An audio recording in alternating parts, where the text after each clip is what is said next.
Kalian sok suci, kalian sok benar, urus saja masalah kalian, urus saja dosa kalian.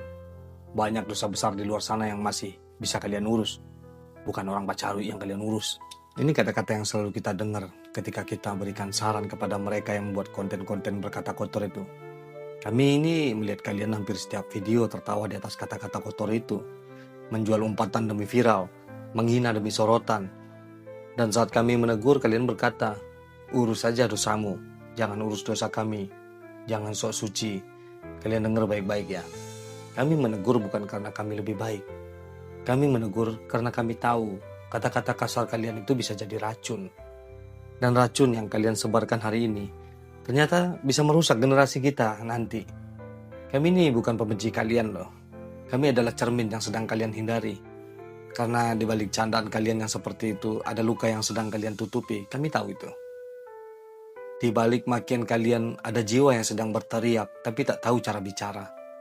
Kalian bilang masih banyak dosa-dosa besar seperti tempat-tempat maksiat yang didiamkan.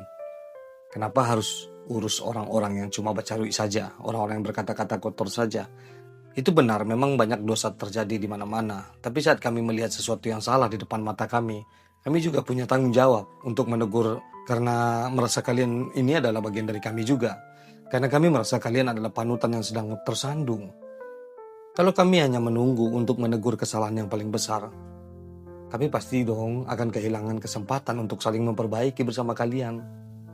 Dosa bukan soal siapa yang paling parah, tapi soal hati yang mau berubah. Kalian juga menjawab, kami yang menegur ini banyak juga kesalahan. Bahkan banyak berbuat dosa besar juga. Jadi urus saja salah masing-masing. Kamu tidak salah, kamu gak salah, kamu benar. Kami juga bukan orang suci. Kami pun punya banyak kekurangan dan dosa. Tapi justru karena kami tahu betapa beratnya hidup dalam kesalahan dan dosa itu, kami jadi ingin saling mengingatkan gitu. Bukan karena kami lebih baik dari kalian, bukan. Tapi karena kami peduli. Kalau kami diam, itu artinya kami membiarkan kalian itu terjatuh, terperosok sendirian. Kami gak mau membiarkan kalian tenggelam dalam tepuk tangan palsu itu. Popularitas itu seperti candu memang. Tapi jangan biarkan candu itu membunuh nurani kita. Jangan biarkan sorotan membuat kita lupa bahwa kita ini sedang dilihat oleh anak-anak, oleh keluarga, oleh bangsa yang sedang mencari arah. Kami ini bicara karena kami peduli, bukan karena kami iri. Kami menegur karena kami tak mau jadi penonton saat kamu menyakiti dirimu sendiri dan orang lain. Kami bersuara karena kami percaya konten kalian bisa jadi ladang kebaikan kok, bukan ladang keburukan. Kalau kamu terus menutup hati dan